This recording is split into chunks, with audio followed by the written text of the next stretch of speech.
अभंग हा तुकोबऱ्यांचा 4 चरणाचा संतपर प्रकरणातला अभंग आहे।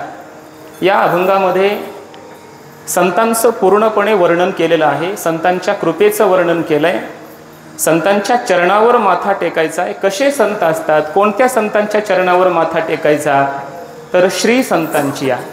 मग ते श्री म्हणजे काय, त्या श्रीचं ऐश्वर्य काय, श्री म्हणजेच ऐश्वर्य, आणि या श्री शब्दाचं काय ऐश्वर्य आहे याचा आपला विचार सुरू आहे। संत कोणत्या श्रीने संपन्न आहेत त्याचं चिंतन करत असताना आपण आतापर्यंत जवळजवळ 12 कीर्तन केलीत। आता हे 13वं कीर्तन आपलं आज होत आहे। 12 गुरुवार झालेत, गोकुळ अष्टमी एक, असे जवळजवळ 13वं आज कीर्तन होत आहे। पहिल्या दिवशी आपण श्री शब्दाचा आदर आणि मंगल असा अर्थ केला। दुसऱ्या दिवशी आपण श्री शब्दाचा व्यावहारिक सांसारिक लक्ष्मी ऐश्वर्य असा अर्थ केला। ती संतांच्याकडे कशी आहे याचा विचार केलेला आहे। तिसऱ्या दिवशी म्हणजे तिसऱ्या कीर्तनामध्ये आपण भक्त श्री, भक्ती श्री आणि भगवंत श्री संतांच्याकडे कशी आहे, म्हणून श्री संतांची आहे कसं याचा विचार आपण केलेला आहे। त्यानंतर चौथ्या कीर्तनामध्ये आपण विवेक श्रीचा विचार केला, 5व्या कीर्तनात वैराग्य श्रीचा विचार केला, 6व्या कीर्तनात समाधी षटक संपत्ती रूपी श्री संतांच्याकडे कशी आहे त्याचा विचार केला, 7व्या कीर्तनामध्ये मुमुक्षा श्री संतांच्याकडे कशी आहे याचा विचार केला, 8व्या कीर्तनामध्ये ब्रह्मविद्या नावाची श्री संतांच्याकडे कशी आहे याचा विचार केला। या 8 कीर्तनामध्ये आपण अष्टसिद्धी अष्ट ऐश्वर्य पाहिलं। हे 8 प्रकारची श्री संतांच्याकडे जे आहे ते साधन रूप आहे। या साधन श्रीचा 8 कीर्तनामध्ये विचार केला। 9व्या कीर्तनामध्ये आपण मोक्ष श्रीचा विचार केलाय। मोक्ष म्हणजे साध्य, संपूर्ण विश्वाचं जगाचं साध्य आहे, त्या साध्य रूप अशा मोक्ष श्रीचा विचार आपण 9व्या कीर्तनात केलाय। 10व्या कीर्तनापासून पुढे आपण मोक्षाच्या नंतर सुद्धा साधूकडे एक श्री असते, तिला ज्ञानोत्तर श्री असं म्हणा। त्या ज्ञानोत्तर श्रीचा विचार आपला सुरू आहे। त्यामध्ये 10व्या कीर्तनात आपण ज्ञानोत्तर संत महात्मे देवाला कधी विसरत नाहीत हे हरिस्मृती नावाची श्री संतांच्याकडे कशी आहे याचा विचार केला। 11व्या कीर्तनामध्ये आपण संतांच्याकडे वेदातून विचार केला की यज्ञश्री कशी आहे। 12व्या कीर्तनामध्ये आपण विचार केला की संतांच्याकडे म्हणजे मागच्या कीर्तनामध्ये आपण विचार केला संतांच्याकडे गीतेमध्ये सांगितलेली 26 गुणरूपी दैवी संपत्ती रूपी श्री कशी आहे याचा विचार केला। विठ्ठल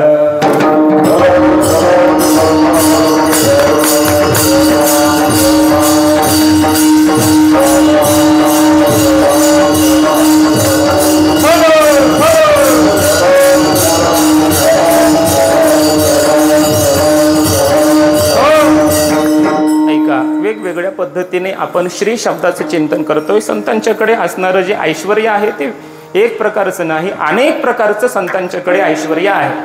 मग किती प्रकारचं आहे, कोणतं आहे त्याचा विचार आपण आतापर्यंत वेगवेगळ्या पद्धतीने वेगवेगळ्या प्रमाणांना घेऊन केलेला आहे। प्रमाण पुरस्कार आपण आतापर्यंत जसा विचार केला तसा आजच्याही कीर्तनामध्ये आपल्याला श्रीचं चिंतन करायचं आहे। आजच्याही कीर्तनामध्ये आपण श्रीमद भगवद्गीता आणि ज्ञानेश्वरीच्या साह्याने श्रीचं चिंतन करणार आहोत।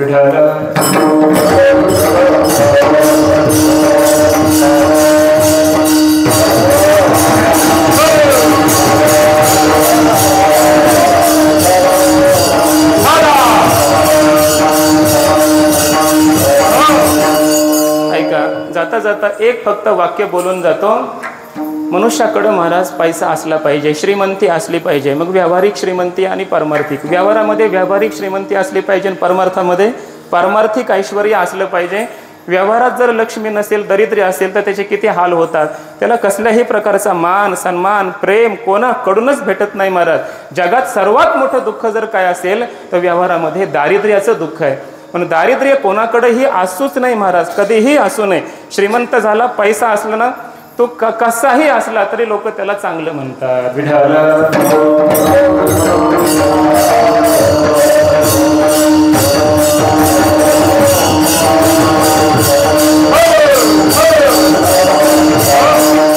व्यावहारिक असो, परमार्थिक असो, महाराज असो, कीर्तनकार असो, गायक वादक असो, सगळ्यांना व्यवहार म्हटलं की पैशाची गरज आहेच महाराज। पैसा असलाच पाहिजे, श्रीमंतीची गरजच आहे, नाहीतर त्याला जगणं मुश्किल होऊन जातं। त्याच्या दारिद्र्याचं काय वर्णन करावं महाराज, मग अत्यंत वाईट गोष्ट आहे। म्हणून व्यवहारामध्ये सुद्धा श्री असली पाहिजे आणि तशी परमार्थामध्ये आल्याच्या नंतर या क्षेत्रामध्ये सुद्धा श्री असलीच पाहिजे। व्यवहारामध्ये श्री नसेल तर लोक हसतात आपल्यावर, आणि परमार्थामध्ये श्री नसेल आपल्याकडे तर संत हसतात. मजते हसतील संत. परमार्थामध्ये श्री नसेल तर संत महात्मे हसतात. व्यवहारामध्ये श्री नसेल तर लोक हसतात. म्हणून व्यवहार असो की परमार्थ असो, व्यवहारामध्ये व्यावहारिक श्री आणि परमार्थामध्ये परमार्थिक श्री असलीच पाहिजे.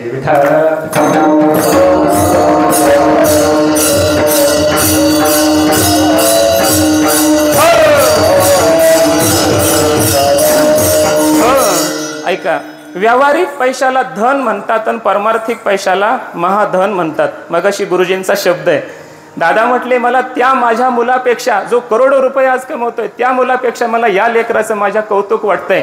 आमच्या वडिलांचे हे शब्द गुरुजींनी ऐकले आणि गुरुजींनी सांगितलं की म्हणे तो जे कमवतोय ते धन आहे आणि हा मुलगा जे कमवतोय याला महाधन म्हणतात.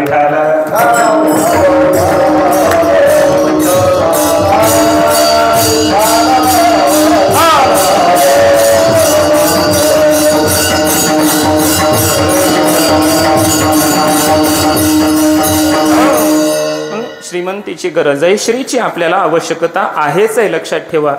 परमार्थ म्हणजे काय फक्त टाळ वाजवणं, इथं उभं राहून बोलणं, अभंग म्हणणं एवढाच परमार्थ नाही. परमार्थ म्हणजे परमार्थातलं ऐश्वर्य आपल्याकडे आलं पाहिजे. आतापर्यंत जे काही आपण श्री शब्दाचं चिंतन करतोय याच्यातली काहीशी तरी श्री आपल्या जीवनामध्ये आली असेल तर आपण परमार्थिक आहोत, नाहीतर परमार्थाच्या नावावर आपला संसार सुरू आहे. विठ्ठल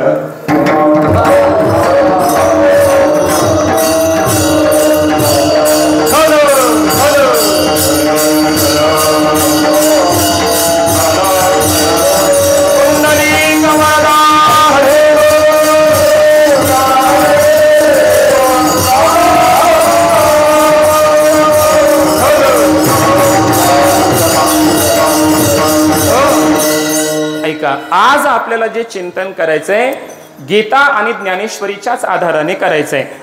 मागच्या कीर्तनामध्ये आपण 16वा अध्याय त्यातील पहिले 3 श्लोक, दैवी संपत्ती आसुरी संपत्ती 4 श्लोक घ्या आणि ज्ञानेश्वरीतील ओव्या असं जे चिंतन केलं आणि श्री शब्द सोडवला. तसं आज आपल्याला 6वा अध्याय आणि 6व्या अध्यायातील योगभ्रष्ट पुरुषाचं केलेलं वर्णन आणि तो योगभ्रष्ट पुरुष ज्या घरामध्ये जन्माला येतो त्या घरामध्ये असलेल्या त्या संत महापुरुषाच्या श्रीचं वर्णन ज्ञानोबा यांनी 6व्या अध्यायामध्ये केलंय. त्या श्रीचं चिंतन करून आज मी अभंग सोडवणार आहे.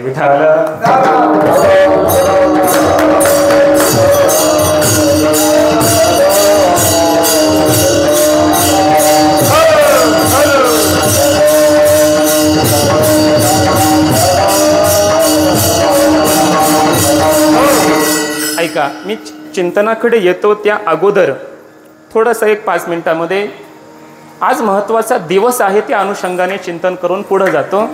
आज दसरा आहे. याचं खरं संस्कृतमध्ये नाव आहे दशहरा. दसऱ्याचा एक मांगल्याचा दिवस आहे, पवित्र दिवस म्हटलंय आजच्या दिवसाला.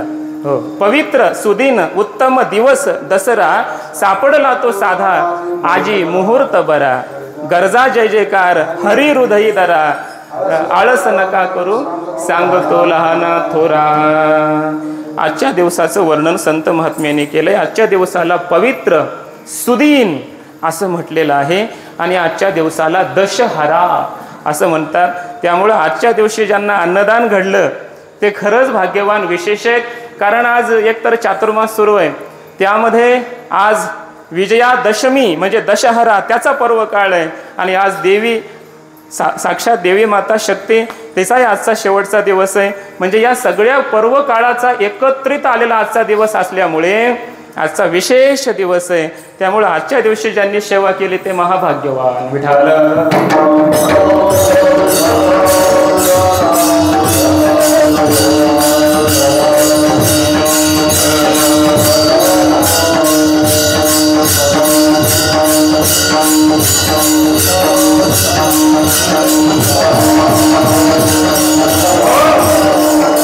आजच्या दिवसाला दशहरा का म्हणतात, विजयादशमी का म्हणतात आणि आज सोनं का वाटतात?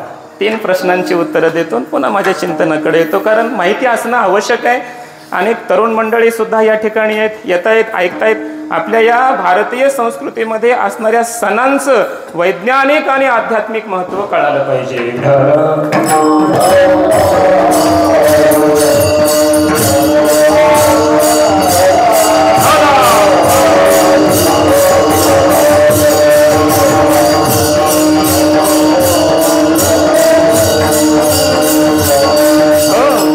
आज विजयादशमी असं म्हणतात. दशमी आहे ती विजया आहे.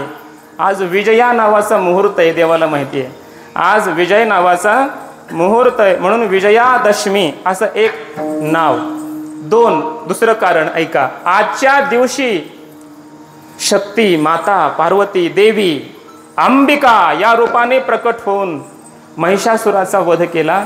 अधर्मावर धर्माचा विजय, असत्यावर सत्याचा विजय, पापावर पुण्याचा विजय, याला विजयादशमी म्हणतात. हा विजय आजच्या दिवशी झाला. संतांनी खूप गोड वर्णन केलंय महाराज. अनादि निर्गुण प्रगटली भवानी, मोह महिषासुर मर्दना लागून, त्रिविध तापाची करावया झाड, लागे तो आईचा जोगवा मागेन. हो ऐका. अनादि निर्गुण प्रगटली भवानी आणि मोह महिषासुर मर्दना लागून तो आजचा दिवस आहे. माता पार्वती प्रकट झाले ना, आज महिषासुराचा वध केला म्हणून आज विजयादशमी. आपल्याही जीवनामध्ये मोहरूपी महिषासुराचा नाश करून आपल्या जीवनामध्ये निर्मोह अवस्था बनवण्यासाठी जर विजय मिळवायचा असेल तर आजच्या दिवशी विजयादशमीला आपल्याला विजय मिळवायचा असेल तर अशा प्रकारचं परमात्म चिंतन आपल्याकडून जर घडलं तर आपल्याही जीवनामध्ये आपल्या अंतःकरणातून हा मोह नावाचा महिषासूर या देवीच्या कृपेने, मातेच्या कृपेने किंवा या दैवी संपत्तीच्या या श्रीच्या माध्यमातून प्राप्त होईल. आणि म्हणून आपल्याला आजच्या दिवसाचं विशेष महत्त्व हे एक आहे. अजून काय? प्रभू श्री रामचंद्रांनी रावणाचा वध केला आणि ज्या दिवशी अयोध्येमध्ये प्रवेश केला तोही आजचा दिवस आहे. विठ्ठल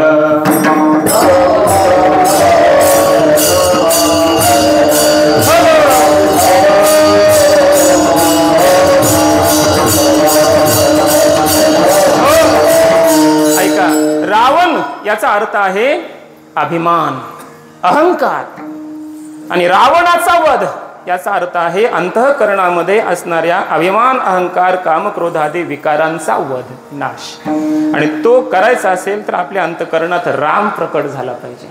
जहां रहे राम वहां नहीं काम. तिथं काम राहू शकत नाही. पण आजच्या विजयादशमीला सार्थक करायचं असेल अंतःकरणामध्ये राम बसवला पाहिजे आणि मग अंतःकरणातला अहंकार, अभिमान नावाचा रावण आज नष्ट केला पाहिजे. म्हणून आजच्या दिवसाला ही सूचना देण्यासाठी विजयादशमी असं नाव दिलेलं आहे. विठ्ठल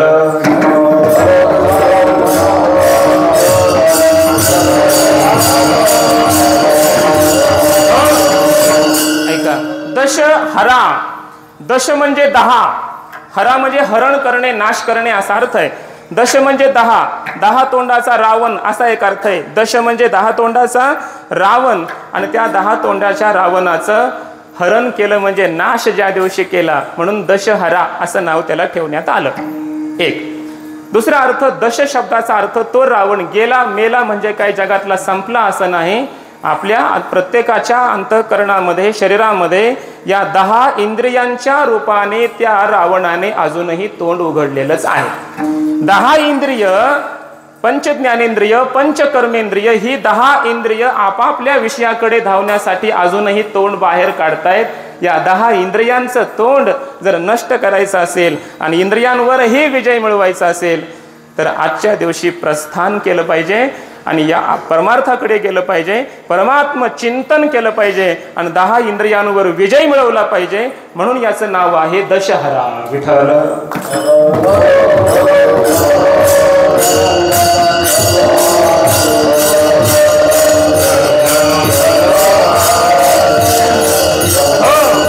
ऐका.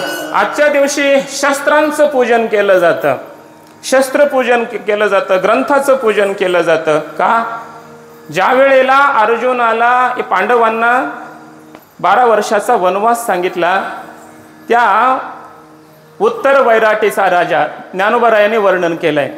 त्या विराट राजाच्या त्या दरबारामध्ये हे 5 पांडव राहत होते आणि शेवटी 12 वर्ष संपता जेव्हा दुर्योधनादी कौरवांनी त्या विराट राजाच्या राज्यावर आक्रमण केलं, त्यांच्या गायी अपहरण करून नेण्याचा जेव्हा प्रयत्न केला, तेव्हा तो विराट राजा तर घाबरला. तो त्याचा मुलगा होता उत्तर, तो म्हणला मी जातो, म्हणला युद्ध करतो. पण निघाला, पण ते सगळं भीष्माचार्य, द्रोणाचार्य, दुर्योधन हे योद्धे बघितले, घाबरला, पळून जायला लागला. आणि त्या ठिकाणी बृहन्नलेच्या वेशामध्ये अर्जुन सारथ्य कर्म करण्यासाठी गेलेला. आणि तेव्हा अर्जुन म्हटला, असं काय स्त्रियांसारखा घाबरतोस? त्याला बांधून टाकला महाराज, त्या उत्तराला त्या रथाला बांधून टाकला. आणि त्या पांडवांनी वनवासामध्ये जात असताना ज्या झाडावर, त्याला आपण आपट्याचं झाड म्हणतो, त्या झाडावर शस्त्र ठेवलेले होते, तिथून ते अर्जुनाने आपलं धनुष्य, गांडीव नावाचं धनुष्य घेतलं, भीष्माचार्यादी सगळ्यांना त्या ठिकाणी पराजित केलं, निर्वस्त्र केलं, त्याची विडंबना केली, हाकलून लावलं, पुन्हा गायी घेऊन आले. याचा अर्थ असा आहे, त्या दिवशी शस्त्राचं अर्जुनाने केलेलं हे पूजन आहे. आणि जेव्हा आपल्या गायींवर संकट येतं, म्हणजे धर्मावर संकट येतं, तेव्हा आपल्या धर्मातील प्रत्येक तरुणाने हातामध्ये शस्त्र घेतलं पाहिजे आणि धर्माचं रक्षण केलं पाहिजे. यासाठी आज शस्त्राचं पूजन आहे. विठ्ठल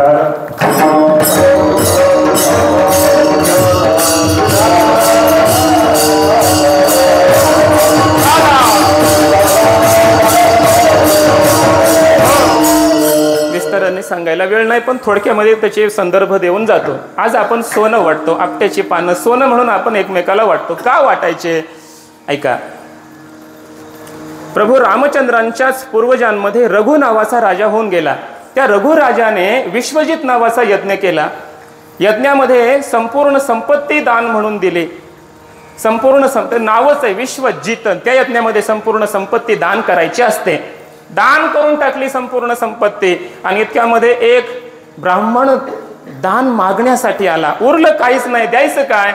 त्याचं कारण असं झालं की तो कौत्स्य नावाचा ब्राह्मण आपल्या गुरूंच्या आश्रमातून नेमकाच आलेला. गुरूंना त्यानं सांगितलं, 12 वर्षाचं त्या ठिकाणी अनुष्ठान करून अध्ययन करून निघालेला. गुरूंना विचारलं, काही दक्षिणा देऊ का? ते म्हटले काही नको, नाही काहीतरी मागा. आणि मग त्यांनी 1000 सुवर्ण मुद्रा मागितल्या. आता द्यायच्या कुठून? हा शिष्य होता. याला वाटलं आपल्याकडे दानशील राजा आहे रघु राजा, त्याच्याकडे जाऊया आणि घेऊन येऊया. आता याने सर्व संपत्ती दान करून दिलेली, संपलेली, द्यायचं काय? काही शिल्लक राहिलेलं नव्हतं. तेव्हा रघुराजानं विचार केला, आता या ब्राह्मणाला परत पाठवणं तर योग्य नाही, दान तर दिलं पाहिजे. म्हणून रघुराजाने स्वारी महाराज युद्ध करण्यासाठी निघाला. कुणाकडे? इंद्रावरच युद्ध करण्यासाठी निघाला. इंद्र घाबरला, कुबेराला आज्ञा दिली, जा म्हटले त्याची काय इच्छा आहे पूर्ण कर, नाही तर स्वर्गाचं राज्य घेऊन टाकेल. आणि मग कुबेर आला आणि एका झाडावर त्याने सुवर्णांच्या मुद्राचा पाऊस पाडला. त्याला आपट्याचं झाड म्हणतात, त्याला शमी वृक्ष म्हणतात. आणि त्या वृक्षावर सुवर्णमुद्रांचा भरपूर पाऊस पाडला. म्हणून तेव्हापासून परंपरा सुरू झाली, आपट्याची पानं म्हणजे सोनच आहे. विठाला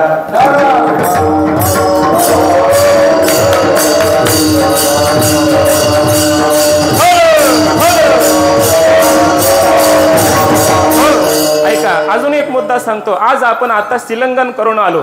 सिलंगन शब्दाचा व्यवस्थित शब्द, अपभ्रष्ट शब्द आहे तो सिलंगन. त्याचं नाव आहे सीमा उल्लंघन. आज सीमेचं उल्लंघन करायचं असतं. याचा अर्थ काय? सीमेचं उल्लंघन करायचं म्हणजे काय? याचा अर्थ असा आहे महाराज, आध्यात्मिक अर्थ सांगतो. आपण कितीही धावलो तरी आपण लक्षात घ्या, जागृती, स्वप्न, सुषुप्तीच्या पलीकडे आपण धावू शकत नाही. आपण धावून कितीही धावा, जागृतीत धावा, सुषुप्तीत धावा, नाहीतर स्वप्नात धावा, 3च अवस्थेमध्ये आपण धावतो. आपलं धावणं संपलं. म्हणून सीमा उल्लंघन याचा अर्थ आहे, या देहाच्या सीमा उल्लंघन करा आणि ब्रह्माच्या साम्राज्यामध्ये कधीतरी जा, स्वानंदाच्या साम्राज्यामध्ये कधीतरी जा. म्हणून आज सीमा उल्लंघन केलं जातं.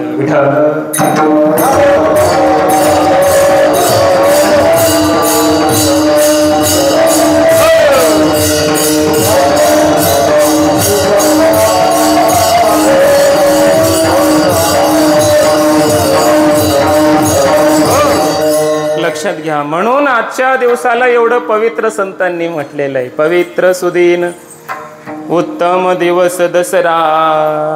लक्षात घ्या. असो, अभंगाकडे येतो. हा दसरा साजरा करणं म्हणजे अभंगावर चिंतन करणं, कीर्तन ऐकणं. नामस्मरण करणं, याच्यापेक्षा खरा दसरा कोणता असणार आहे महाराज? इंद्रियांवर विजय मिळवणं हा दसरा आहे. या देहाच्या सीमा सोडून आपल्याला परमात्म्याकडे जायचं आहे. त्यासाठी सर्वात मोठं साधन आपल्याकडे कालपरत्वे एकच आहे, ते म्हणजे नामजप. नाम जपाशिवाय, राम नामाशिवाय आपण या सीमा उल्लंघन करून जाऊ शकत नाही. आणि जास्तीत जास्त दुसरं साधन आहे संतांचं वर्णन करावं.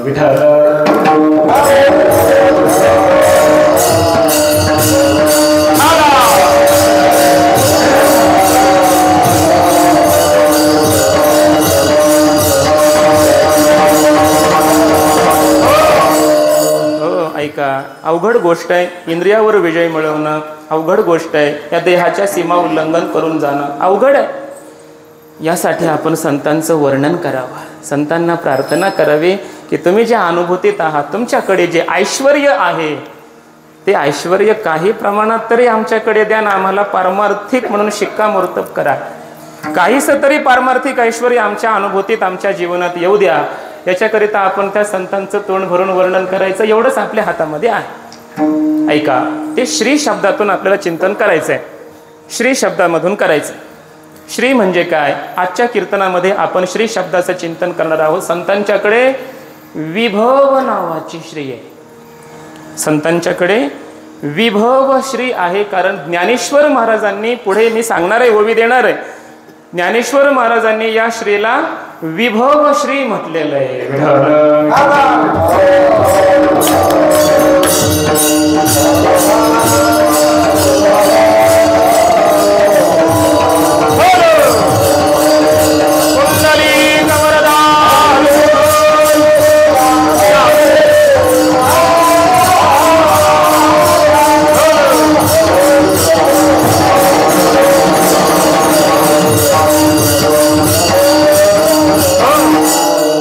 ऐका, थोडीशी प्रस्तावना करून मग अभंगाकडे मी येतो. जगामध्ये जन्माला आलेले अनंत लोक आहेत. या जगामध्ये एक मनुष्य आहे का? मनुष्य म्हणून जन्माला येणं हे भाग्य म्हटलं. हे तर परमभाग्याची संपत्ती, ही सुद्धा संपत्तीच आहे. मनुष्य म्हणून जन्माला येणं ही सुद्धा काय? संपत्तीच आहे. परम भाग्याची संपत्ती असं याला नाथ महाराजांनी म्हटलेलं आहे. भरतखंडी नरदेह प्राप्ती हे तर परम भाग्याची संपत्ती. पण नरदेहाला जे आलेत त्यांच्यामध्ये सुद्धा परमार्थात प्रवृत्त होणारे महाभाग्यवान कमीच आहेत. जगामध्ये अब्जाधीश लोक आहेत, भरपूर लोक आहेत, पण त्याच्यातून परमार्थ करावा वाटणारे लोक किती आहेत? विरळे आहेत. विरळे, कमीच आहेत ना. गाव 5000 संख्येचं कदाचित असेल, पण कीर्तनामध्ये 5-50च लोक येतात. 100 लोक येतील, 200 येतील. म्हणजे एवढ्यातून कीर्तन ऐकायला यावं ज्यांना वाटलं ते कमीच आहेत. म्हणजे परमार्थ करण्याची वृत्ती होणं, तशी बुद्धी आपल्याला होणं, तसं मनात येणं, हे सुद्धा त्याच्यापेक्षा भाग्याचं लक्षण आहे, पुण्याचं लक्षण आहे. पण परमार्थाने पुण्य होतं आणि पुण्याने परमार्थ होतो, हे वाक्य ध्यानात ठेवा. परमार्थ केल्याने पुण्य निर्माण होतं आणि पुण्याशिवाय परमार्थ घडत नाही. इथं आलात म्हणजे तुमचं पुण्य आहे आणि आलात म्हणजे पुण्य उत्पन्न होणार. आलात म्हणजे पूर्व पुण्य आहे आणि आलात म्हणजे पुन्हा पुण्य उत्पन्न होणार आहे. आले नाहीत म्हणजे त्यांना पुण्य नव्हतं, लक्षात घ्या. इथं येणं, परमार्थ करावा वाटणं, हे पुण्याच्या संपत्तीचं लक्षण आहे.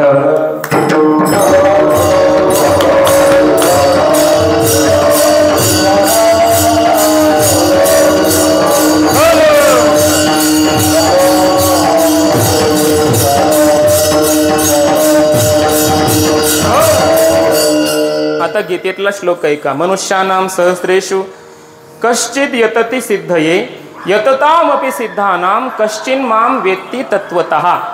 हजारो मनुष्य असा गीतेचा शब्द आहे, परमार्थामध्ये येतात. या परमार्थिक अध्यात्माच्या प्रांतामध्ये येणारे हजारो लोक आहेत. सहस्रेषु असं गीता म्हणते. ज्ञानोबराय म्हणतात हजारो नाही, आमच्या काळामध्ये कोट्यवधी लोक आहेत. किती लोक आहेत? करोडो लोक आहेत, करोडो. करोडो शब्द वापरला ज्ञानोबरायांनी. कोट्यावधी लोक या आस्थेच्या महापुरामध्ये उडी मारतात. आस्थेची या महापुरी रिगताती कोटीवरी परी प्राप्तीच्या पैलतीरे विपाईला पावे. म्हणून अब्जादी लोकांमध्ये ज्ञानोबरायाच्या भाषेत करोडो लोक परमार्थात येतात. पण त्या करोडो लोकांमध्ये सुद्धा एखादा कडेपर्यंत जातो.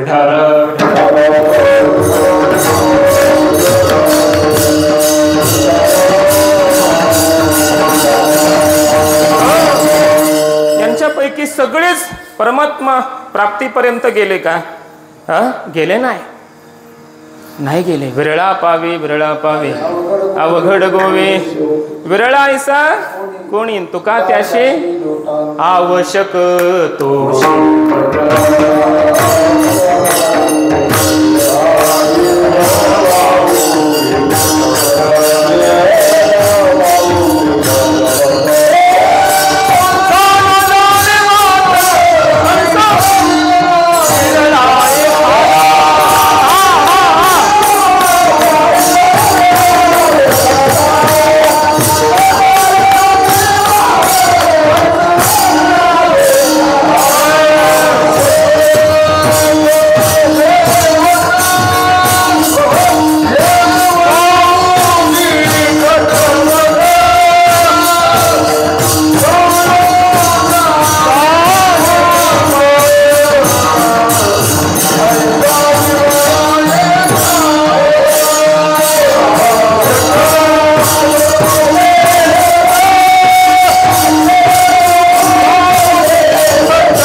ऐसा विरळा एखादा सर्वत्र दुर्लभ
भाषा आहे महाराज हरिपाठातली. माऊली म्हणतात ज्ञानदेव म्हणे नाम हे सुलभ. नाम घेणं हे सुलभ आहे पण हे दुर्लभ आहे तेवढंच आहे. सुलभ आहे पण सर्वत्र दुर्लभ विरळा जाण्याचं सौलभ्य जाणणारा एखादा विरळा आहे. हे नाम घेणारा एखादा विरळाच आहे. असा मिळणं दुर्लभ आहे म्हणतात. ज्ञानोबरायांना दुर्लभ वाटतो महाराज. सर्वत्र दुर्लभ विरळा झाले. पण भक्ती वा तुका म्हणे सोपे आहे सर्व होणी. पण पुढे काय म्हटले? शहाणा तो धणी घेतो. शहाणे ते धणी असंही म्हटलं नाही बरं. बहुवचन नाही दिलं, एक वचन. म्हणजे एखादाच शहाणा असतो आणि तो घेतो. विठाला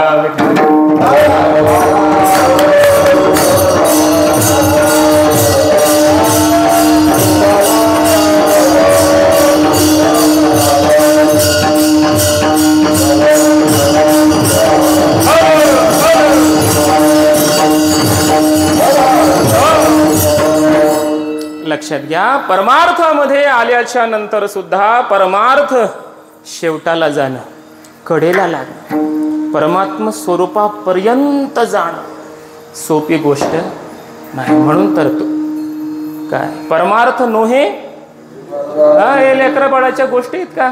तुकोबरायाची भाषा आहे, लेकरा बाळाच्या गोष्टी ह्या नाहीत. येथे व्हावा पोटी अनुताप झाला पाहिजे, वैराग्य झालं पाहिजे. त्या लेकराला कळतं का अनुताप म्हणजे काय, वैराग्य म्हणजे काय, विवेक म्हणजे काय, काय कळतं त्याला? पण परमार्थ लेकरा बाळाच्या गोष्टी नसतात, लक्षात ठेवा. त्याला विवेक वैराग्य सगळं कळालं पाहिजे, अनुताप झाला पाहिजे, पश्चाताप झाला पाहिजे, आणि मग परमार्थाची तिथून पुढं सुरुवात होत असते. अनुताप तीर्थी नहाला, नाहुनी मजा तो आला सर्व भावे. अगोदर पश्चातापाच्या अनुतापाच्या तीर्थामध्ये स्नान करावं लागतं म्हणतात ज्ञानोबराय, आणि मग परमार्थात पवित्र शुद्ध होऊन मग येता येतं परमार्थात.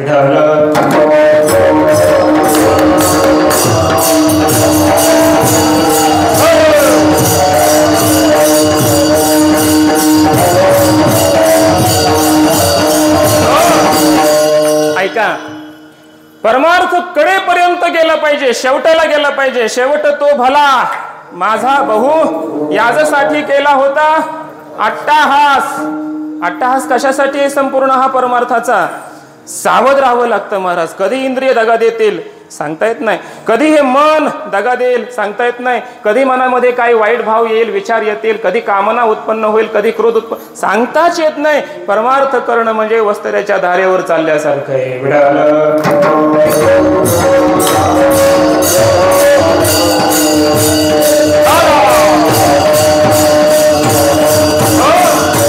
ऐका, मग तुम्हाला माहिती आहेत मोठे मोठ्याची उदाहरणं, कोण कोण कुठं कुठं फसले, अडकले. शेवटापर्यंत जाता जाता शेवटची पायरी राहिली जरी असली, आता पाऊल टाकला की संपला विषय, परमार्थ कडेला लागला. शेवटची पायरी उल्लंघन करत असताना सुद्धा बरेच जण तिथून ढासळले. पूर्ण अधःपतन झालं जीवनाचं.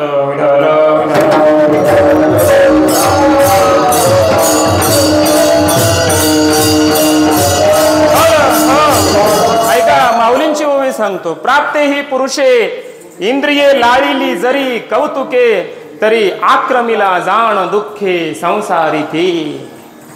प्राप्त पुरुष म्हटलंय माऊलींनी, म्हणजे आता कडलाच लागला होता. एक नावेतून पाय पलीकडे टाकला की पलीकडच्या काठावर गेला, एवढंच फक्त शिल्लक राहिलं होतं. पण हेच उदाहरण दिलंय तिथं माऊलींनी. पण इतक्यात सोसाट्याचा असा वारा सुटतो, तोच अहंकाराचा, कामाचा, क्रोधाचा, आणि तिथून नाव पुन्हा या संसाराच्या समुद्रामध्ये महाराज बुडून जाते. लक्षात घ्या, तिथून मागं यावं लागतं. पण आमचे घोले बाबा म्हणायचे पाठामध्ये, आदरणीय बाबा म्हणायचे, बुवा या देहाची 4 चिमट्या राख होईपर्यंत सावध राहावं लागतं. त्याला साधक म्हणतात.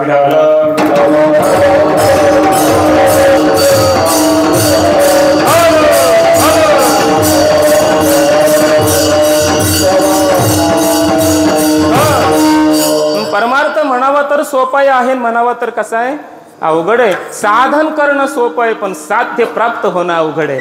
याला म्हणायचं सोपं अवघड. एवढी संगती लावा, विषय संपला. परमार्थ सोपा म्हणजे नामस्मरण करणं सोपं आहे, सोपे आहे.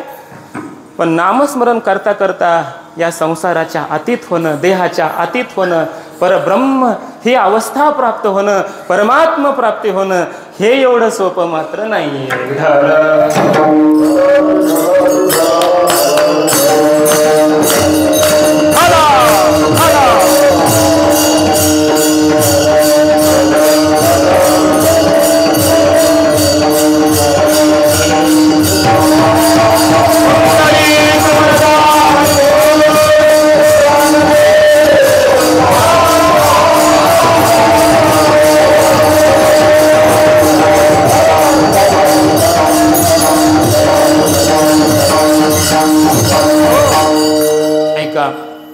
परमार्थ कडेला जाणं अवघड आहे. काही अरिष्ट न येईल की मध्ये धरिले जाईल ते सिद्धे, शेवट तो कधी मज न कळे. म्हणून शेवट होणं हे काय आहे, अवघड आहे. मग का अवघड झालं, त्याच्या कारणतेचा विचार मला सांगायचा. अवघड आहे, अवघड आहे, अवघड. अरे का अवघड आहे हे तर कळायला पाहिजे. का अवघड आहे का? एक पहिली गोष्ट, कधी कधी मनुष्य तो साधक स्वतःहून विकारांच्या अधीन जाऊन अधपतित होतो, हे एक कारण.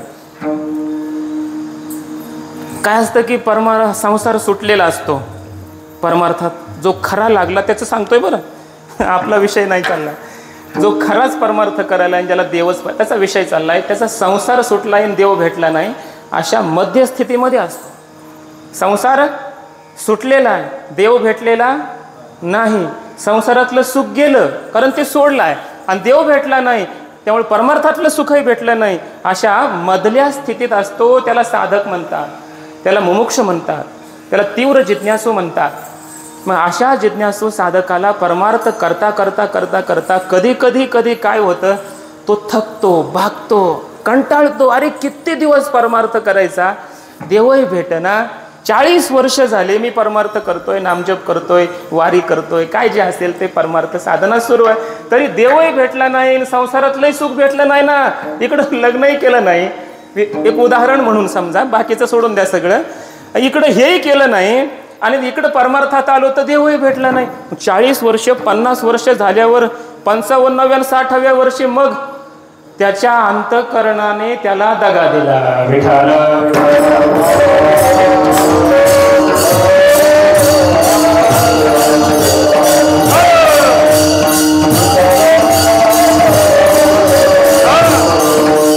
मनामध्ये मग वाईट विचार यायला लागतात. त्या काळामध्ये इंद्रिय ग्रामोनी निघाला, आस्थेची या वाटे लागला, आत्मसिद्धीची या पुढीला नगरा यावया. पुढे चिंतनात मी येणारच होते, ही ओवी काही अडचण नाही, लक्षात घ्या. तिथं जात असताना काय होतं, त्याला स्वतःहून कधी कधी तो मार्ग सोडतो आणि अधपतित होतो. हे एक कारण त्याच. अशी बरीच उदाहरणं आहेत, खूप उदाहरणं आहेत. दुसरं कारण असं आहे,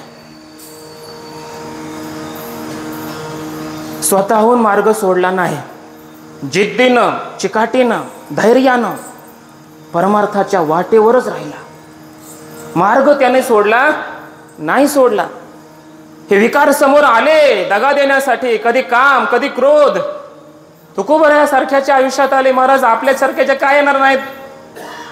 प्रत्येकाच्या आयुष्यामध्ये हे विकार समोर धोका देण्यासाठी आलेले असतात. फरक एवढाच आहे, काही जण पास होतात आणि काही जण नापास होतात. विठाल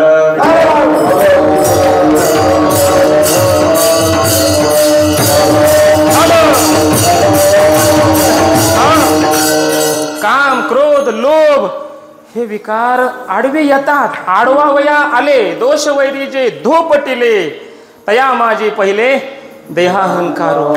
हे सगळे विकार येतात, शत्रू आहेत हे अडवण्यासाठी त्याला येतात. काम येश, क्रोध येश, रजोगुण समुद्भव हा महाशनो महापापमा विद्ये नमिह वैरिणम एनम इह परमार्थ मार्गे वैरिणम इति विद्धी. परमार्थ मार्गामध्ये हे भजन मार्गीचे मांग मार्ग जे, ज्ञाननिधीचे भुजंग विषयदरीचे वाघ भजन मार्गीचे मांग मार्ग जे, असे हे काम क्रोध आहेत. अडवायला आले पण तो साधक डळमळला नाही. लक्षात घ्या बरं, त्याचं वर्णन करतो आता मी. डळमळला नाही. काम क्रोध हे जोडी येले मांग, हे मांगच म्हटलं यांना भजन मार्गीचे. जोडून काढलं साधकानं त्यांना. हरला नाही, विकारांवरही विजय मिळवला. आपला मार्ग त्याने सोडलेला नाही सोडला मार्ग. पण नेमकं असं होतं त्याला की त्याचं आयुष्य त्याला सोडतं.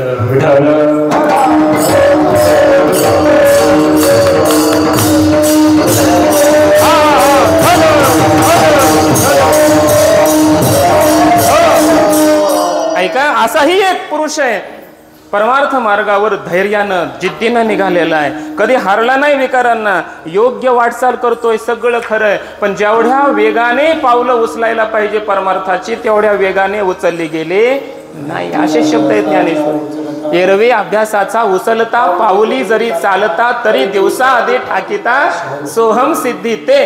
पण तेवढा वेग ते तुला विवेगो नव्हेची, मागू ते न येववेची. विसावा तरी निकाची, पाठी मोक्ष तव ऐसाची ठेविला असे आहे. त्याला पुन्हा मोक्ष तर मिळणारच आहे, पण होतं असं की त्याचं आयुष्य भानूमध्येच मावळतं, त्याला आयुष्य पुरत नाही. आता ऐका, 6व्या अध्यायामध्ये याला योगभ्रष्ट असं म्हटलेलं आहे. योगात भ्रष्ट इति योग भ्रष्ट. भ्रष्टयोगी वेगळा आणि योगभ्रष्ट वेगळा. मगाशी सांगितला तो भ्रष्टयोगी म्हणजे काय, योग साधन करता करता भ्रष्ट झाला, स्वतः सोडून दिलं, हारला विकारांमध्ये, पराजित झाला, तो भ्रष्ट आहे. पण हा योग भ्रष्ट आहे म्हणजे काय, योग त्याने सोडला नाही पण मध्येच आयुष्य संपलं, साध्य तर प्राप्त झालं नाही आणि शरीर पडलं. त्याचं काय होतं, अशा प्रकारचा प्रश्न अर्जुनाने 6व्या अध्यायात विचारला. आता ऐका. अयते श्रद्धयोपेतो योगाचलित मानसः अप्राप्य योग संसिद्धिं काम गतिं कृष्ण गच्छति कच्चिन्नो भय विभ्रष्टश छिन्ना भ्रमिव नश्यति अप्रतिष्ठो महाबाहु विमूढो ब्रह्मणः पथि एतन्मे संशयं कृष्ण छेत्तुमर्हस्य शेषतः त्वदन्य संशयस्यास्य छेत्ता नैहोपपद्यते. 3 श्लोक अर्जुनाचे आहेत. पहिल्या श्लोकात त्याने प्रश्न विचारलाय. अयतिही अर्थात प्रयत्न करतोय पण पाहिजेत तेवढे प्रयत्न घडलेले नाहीत असा अयतिही. श्रद्धयोपेतः श्रद्धेनं युक्त असलेला, योगाचलित मानसः योगातून ज्याचं मन ज्याचं बाहेर निघालेलं आहे म्हणजे शरीर पडल्यामुळे असा अर्थ. अप्राप्य योग संसिद्धीम योगाच्या फलाला न प्राप्त होऊन म्हणजे प्राप्त न होता काम गतिम कृष्ण गच्छते. तो हे कृष्णा तो कोणत्या गतीला जातो, साधन करत करतच मृत्यूला प्राप्त झालेला आहे पण त्याचं साध्य त्याला भेटलेलं तर नाही. असा जो पुरुष आहे त्याला योग भ्रष्ट म्हणतात आणि त्याला गती कोणती प्राप्त होते असा माझा प्रश्न आहे. कदाचित अर्जुनाने अंतकरणातली पुन्हा शंका उपस्थित केली. पहिला प्रश्न पुन्हा शंका. कच्चिन्नो भय विभ्रष्ट हा छिन्ना अभ्रमिव नश्यति. छिन्न अभ्रम इव कच्चित सह उभय विभ्रष्ट हा नश्यति म्हणजे अकाळीचे मेघ माऊली म्हणतात. अकाळामध्ये जेव्हा आकाशामध्ये मेघ येतात तेव्हा ते मेघ ना वर्षाव करतात ना राहतात. थोडीशी हवा आली की ते मेघ निघून जातात, वर्षावही करत नाहीत आणि आकाशामध्ये राहतही नाहीत. त्याप्रमाणे या साधकाला योग संसिद्धीही प्राप्त झाली नाही, परमात्मा प्राप्ती झाली नाही, संसारही त्याचा सुटलेला आहे. हा उभय भ्रष्ट झाला की काय, ह्याला दोन्ही फळं भेटली नाहीत का, ना संसार ना परमार्थ, असं होतं का त्याचं. हा ऐसा दोला अंतरला काजी जो श्रद्धेच्या समाजी बुडाला तयाची होजी कवन गती. त्याची काय गती होते असं अर्जुनाने परमात्म्याला विचारलं. एतन्मे संशयम कृष्ण, हे कृष्णा हा माझा संशय आहे. छेत्तुम अर्हसी अशेषतः, या संशयाची पूर्णपणे निवृत्ती करण्यामध्ये देवा तूच समर्थ आहेस. म्हणून देवा काय करा, माझा हा संशय तुम्ही निवृत्त करा. हा अर्जुनाचा प्रश्न. आत्ता बघा गुरुजींनी सांगितलेली ओवी. इंद्रिय ग्रामोनी निघाला, आस्थेची या वाटे लागला, आत्मसिद्धीची या पुढीला नगरा यावया. इंद्रियाच्या गावातून तर निघालाय वाटचाल करत. इंद्रिया लक्षात घ्या बरं, मी तिथून आलोय. इंद्रियांवर विजय मिळवलाय, अडकला नाही कुठे कोणत्या विकारामध्ये. इंद्रिय ग्रामोनी निघाला, इंद्रियाच्या गावातून पुढे निघाला, आस्थेच्या वाटेवर लागला. जायचंय कुठं, आत्मसिद्धीची या पुढीला नगरा यावया. त्याचं पुढचं गाव आहे ज्या गावाला जायचंय ते आत्मसिद्धी, परमात्मसिद्धी प्राप्ती हे त्याचं गाव आहे. त्या गावाला त्याला जायचंय. निघाला तव आत्मसिद्धी न ठकेची, पुढची ओवी आहे, आत्मसिद्धी न ठकेची मागुते न येववेची, ऐसा आस्तू गेला माझारीची आयुष्य भानू. मध्येच हा आयुष्य भानू अस्त मावळला, आत्मसिद्धी प्राप्त झाली नाही, पुढच्या गावाला पोहोचला नाही. या गावातून तर निघालेला आहे, ना हे गाव ना ते गाव, असं मध्येच आहे. आणि आयुष्य भानू त्या वाटे आस्थेच्या वाटेवर त्या रस्त्यामध्येच आयुष्य नावाचा भानू हा सूर्य मावळला. काय होतं त्याचं, ऐसा दोला अंतरला काजी. दोन्ही पासून तो अंतरला गेला का, त्याला दोन्ही सुख मिळाली नाहीत का, मग भ्रष्ट झाला का तो, त्याचं चुकलं का मग काही, त्याचं आयुष्य बर्बाद झालं का, आपल्या भाषेत सरळ त्याचं आयुष्य मग परमार्थाचं हे व्यर्थ गेलं का, असा अर्जुनाचा प्रश्न लक्षात घ्या. आता भगवान परमात्मा त्याला उत्तर देतात, विठ्ठल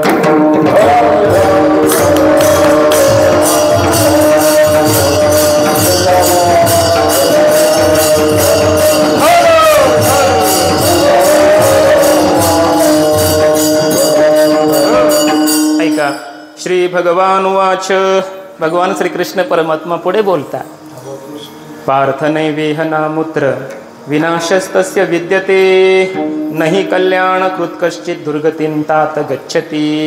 तात अर्जुनाला म्हटलंय, बाबा अर्जुना ऐक, तुझी शंका बरोबर आहे, पण हे पार्थ, न एव इह न अमुत्र तस्य विनाशः विद्यते. या लोकात किंवा परलोकामध्ये त्याचा विनाश झाला असं समजू नकोस. त्याला हाही लोक भेटला नाही, वरचाही लोक भेटला नाही, असा विभ्रष्ट झाला असं तू समजू नकोस. का?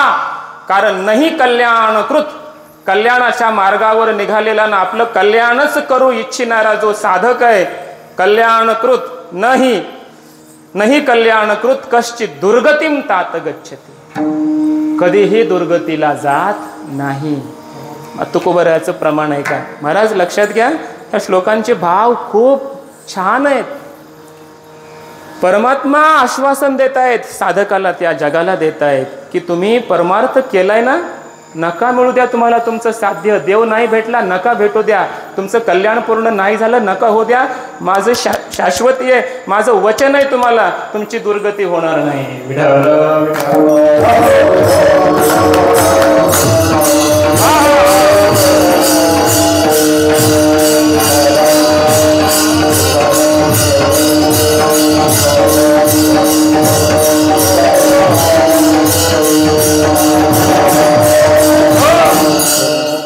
परमार्थातलं काहीही वायाला जात, काहीच वाया जात नाही महाराज.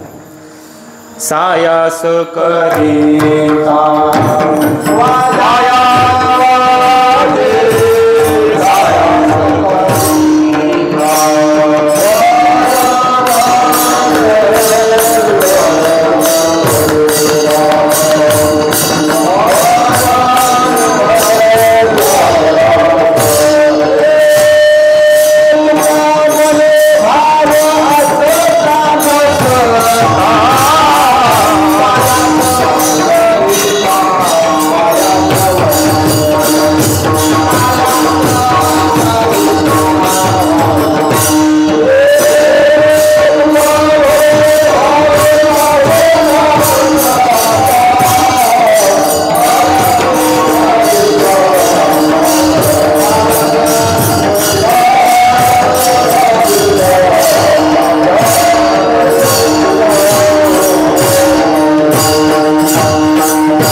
असता नसता सायास करिता वाया न वजे. महाराज, भाव असो नसो, परमार्थामध्ये जो तुम्ही सायास केला, जो तुम्ही सेवा केली, ते वायाला जात नाही.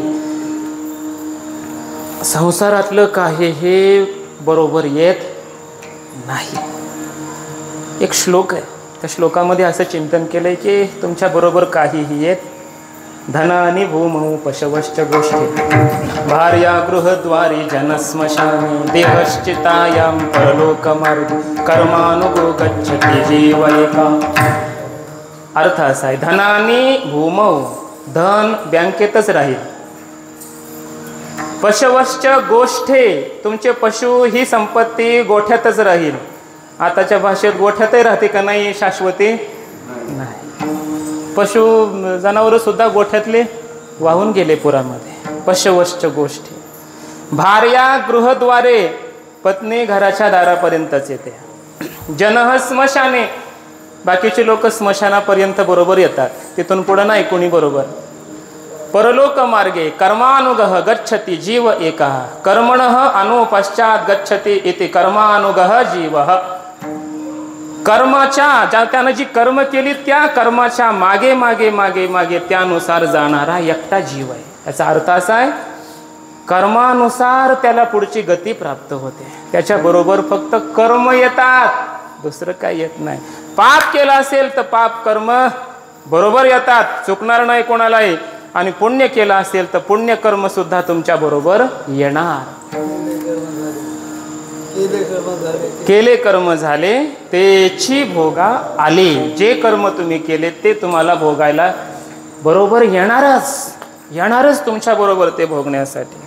म्हणून तुम्ही जी काही सेवा केली असेल ना, तो पूर्ण अभंगच गोड आहे महाराज. आता जे मी प्रमाण म्हटलं ना, तुका म्हणे भाव वाचता पूर्ण अभंग बघा कधीतरी घरी गेल्यास, खूप गोड अभंग आहे. तुकोबाराय म्हणतात, बाबा तू जे देवाच्या मंदिरामध्ये आलास, देवाचं दर्शन केलंस, नाही वाया जाणार. तू देवाची पूजा केलीस ना, कधीतरी केली असशील ना, नाही तुझी वायाला जाणार. तुझी दुर्गती नाही होणार. कधीतरी तुझं भगवंताचं हे कीर्तन ऐकलं असशील ना, वाया न वजे, वायाला जाणार नाही. कधी तीर्थ केलं असशील एखादं, वाया जाणार नाही तीर्थयात्रा. कधी कोणाला दान धर्म काही केला असशील, दिला असशील, एखाद्याला मदत केली असशील, वायाला जाणार नाही. त्याचं पुण्य तुझ्या बरोबर जन्मोजन्मी येईल. विठ्ठल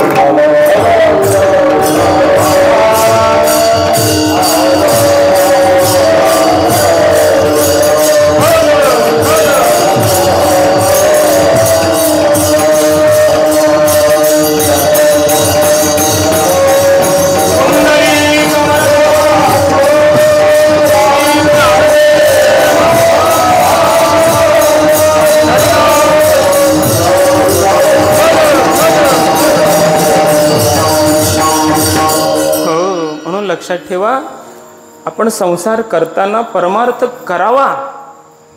कामामध्ये काम काही म्हणा, त्याचा अर्थच आहे. पण महाराज नेमकं आपलं असं होतं, सायाशे करीशी हरिसी न भजसी, असं होतं.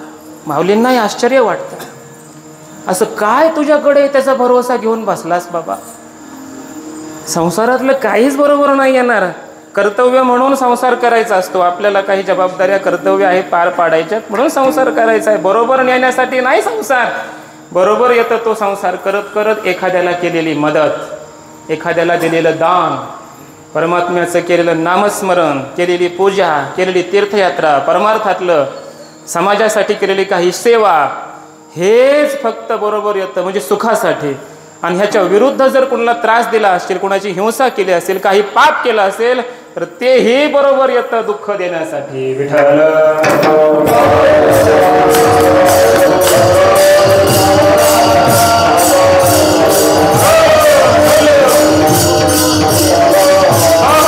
ऐका, परमात्मा श्रीकृष्ण अर्जुनाला बोलतायत, पार्थ नैवेह नामूत्र विनाशस्तस्य विद्यते. त्याचा विनाश होत नाही. मग होतं काय? ऐका, परमात्म्यानं दिलेलं उत्तर काय आहे? परमात्मा म्हणतात, वास्तविक त्याचा वेग तेवढा नसल्यामुळे, परमार्थ करता करता आयुष्य भानू मध्येच मावळलेलं असल्यामुळे त्याला साध्य प्राप्ती तर झालेली नाही, अर्थात मोक्ष कैवल्य तर भेटला नाही. मग त्याची पुढची होणारी गती अशी आहे, काय? प्राप्य पुण्य कृतान लोकानुषित्वा शाश्वती समाहा शुचीनाम श्रीमताम गेहे. आता चला इथं मला पाहिजे, शुचीनाम श्रीमताम गेहे योग भ्रष्टो विजायते. विठ्ठल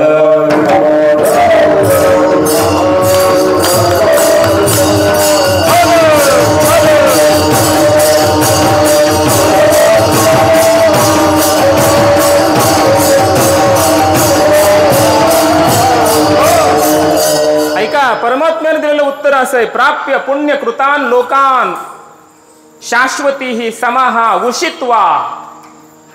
पुण्य करून ज्या लोकाची प्राप्ती होते, पुण्य करून ज्या लोकाची प्राप्ती होते, अर्थात शतमुख, त्याला 100 यज्ञ म्हणतात. थोडं क्रमाने जाऊ, लगेच उडी नको मारायला, तिथपर्यंत येणारच आहे मी महाराज. ऐका, शेवटची ओवी तीच आहे, मग चरण म्हणायचे आपल्याला, कारण या श्लोकावरची तीच शेवटची ओवी आहे. प्राप्य पुण्यकृतान लोकान, पुण्य करणाऱ्या लोकांना तो जातो, म्हणजे स्वर्गाला जातो. वशित्वा शाश्वती ही समाहा, शेकडो हजारो वर्ष त्या ठिकाणी राहून मग पुन्हा तो मृत्यू लोकामध्ये जन्माला येतो. श्लोकाचा अर्थ सांगतोय. शुची नाम कुठं जन्माला येतो? शुची नाम श्रीमताम गेहे योगभ्रष्टोभिजायते. योगभ्रष्ट जन्माला येतो. कुठं? 2 शब्द दिलेत. त्या घरात जन्माला येतो की ज्या घरातली माणसं शुची आहेत आणि श्रीमंत आहेत. शुचीनाम श्रीमताम गेहे अभिजायते. पवित्र अशा त्या ज्ञानी पुरुषाच्या, संत महापुरुषाच्या घरी शुचीनाम गेहे च श्रीमताम गेहे. श्रीमंत, श्रीने संपन्न अशा संत महात्म्यांच्या घरी तो योगभ्रष्ट पुरुष जन्माला येतो. विठ्ठल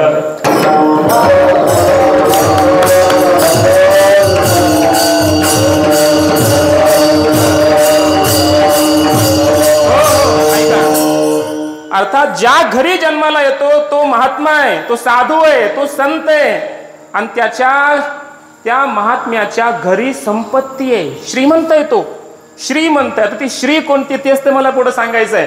पण त्याच्या अगोदर परमात्म्याने शब्द दिलाय शुची नाम. त्याच्याकडं असणारी श्रीमंती जी आहे ती अगोदर शुची नाम पदानं युक्त आहे, म्हणजे पवित्र आहे. तो आधी पवित्र आहे. अरे श्रीमंत तर जगात भरपूर आहेत, पण काही खाणारे पिणारे पाप करणारे भ्रष्ट जीवन जगणारे त्यांच्या घरी मग जन्माला येतो का? हा नाही. केवळ श्रीमंताच्या घरी जन्माला येतो असं म्हटलं नाही. ज्याने आयुष्यामध्ये कधीही पाप केलं नाही, ज्याचं मन कधी मलिन झालं नाही, असा सदैव पवित्र राहणारा जो पुरुष आहे त्याच्या घरामध्ये जन्माला येतो. पवित्र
वाणी पुण्यवंत जो वदे अच्युत सर्व काळ अशा पुरुषाच्या घरी योगभ्रष्ट जन्माला येतो. पवित्र ते कुळ पावन तो देश जेथे हरीचे दास जन्म घेते अशा कुळात जन्माला येतो योगभ्रष्ट पुरुष. स्वर्गात अनंत वर्ष राहून पुन्हा मृत्यू लोकात येतो तेव्हा अशा कुळामध्ये जन्माला येतो. लक्षात घ्या. पवित्र शुचीनाम श्रीमताम गेहे अशा घरी जन्माला येतो. पुढे असं म्हटलंय एतद्धि दुर्लभतरम लोके जन्म यदीदृशम यत ईदृशम जन्म लोके दुर्लभम. अशा प्रकारचा जन्म भेटणं कसं आहे? दुर्लभ आहे जगामध्ये. जे घर पवित्र आहे पुन्हा श्रीमंत आहे. आज असं आहे काही पवित्र आहेत तर दरिद्री आहे, पैशाला काही जवळ नाही. काही श्रीमंत भरपूर आहेत तर पावित्र्याचा पत्ता नाही त्या घरामध्ये. काहीकडे दोन्ही नाही, त्यांचा विषयच नाही. पण काहींच्याकडे दोन्ही आहे. उदाहरणं सुद्धा मी देईल, लक्षात घ्या बरं. पोव्या पुन्हा सांगतो, मी शेवा संपवणार आहे. अशा घरी योगभ्रष्ट पुरुष जन्माला येतो की ज्या घरामध्ये श्रीमंती आहे पण ती पवित्र आहे. त्या घरातली सगळी माणसं पवित्र आहेत. शुची नाम बहुवचन आहे, श्रीमताम बहुवचन आहे. आशांच्या घरी, पवित्र आशांच्या घरी, श्रीमंत आशांच्या घरी जन्माला येतो बहुवचन. म्हणजे घरातली सगळीच पवित्र आहेत आणि घरातली सगळी श्रीमंत आहे. अशा त्या घरामध्ये तो जन्माला येतो. उदाहरण नाथबाबाचं घ्या आणि उदाहरण तुकोबरायाचं घ्या. नाथबाबांच्या घरी जन्म झाला कोणाचा? हरिपंडिताचा. हरिपंडित संत का योगभ्रष्ट बोला? हरिपंडिताला कोणीही वारकरी संप्रदायात संत नाही म्हटलं, पण तो निश्चित योगभ्रष्ट आहे. तुकोबरायांच्या घरी जन्माला आलेले नारायण महाराज संत म्हणून कोणी म्हटलं नाही, त्यांना वर्णन संत म्हणून नाहीये, पण योगभ्रष्ट पुरुष आहेत. कारण शुचीनाम श्रीमत्ताम गे हे योग भ्रष्टो विजायते. नाथ महाराज श्रीमंत आहेत आणि पवित्र आहेत, त्या घरी हरिपंडिताचा जन्म झाला म्हणून योगभ्रष्ट आहे. तुकाराम महाराज श्रीमंत आहेत, तू म्हणाल की दरिद्री होते. पहिल्या दुसऱ्या दिवशीचं कीर्तन आठवा, कसे श्रीमंत होते. मागं मी विस्तारानं कीर्तन केलंय.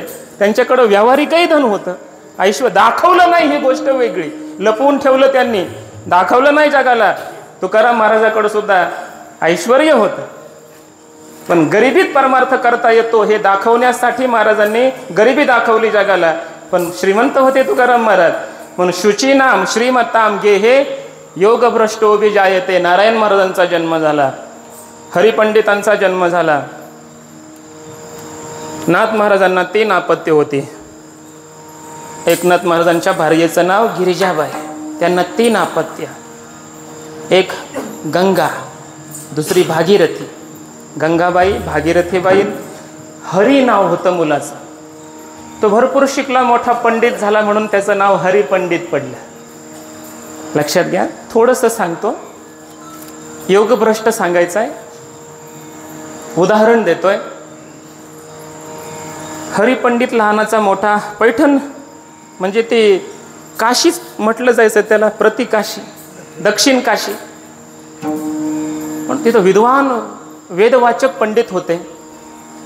म्हणून हरीला नाथबाबांनी वेदाचं शास्त्राचं पूर्ण ज्ञान दिलं, शिकवलं. मोठा पंडित विद्वान झाला, हरिपंडित नाव पडलं.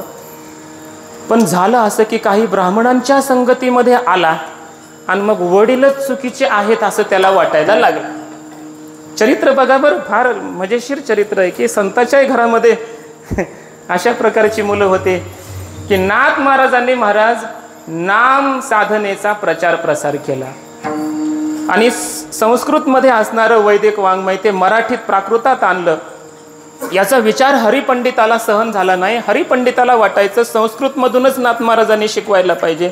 हे रामायण काय सांगत बसतात, भावार्थ रामायण, आणि हे नामजप करा, वेदाचा अर्थ मराठीत सांगणं हे चुकीचं आहे, हे नाही करायला पाहिजे असं त्याला वाटायचं. नाथ महाराजाचंच पुन्हा पुन्हा खंडन करायला लागला, वाद करायला लागला. नाथ महाराजांनी त्याचं ऐकलं नाही. त्यांचं आपलं रामायण सांगणं सुरू, रोज पाठ घ्यायचे रामायणाचा. हरिपंडिताला सहन झालं नाही, हरिपंडित गेला काशीला, तिथं जाऊन राहू लागला.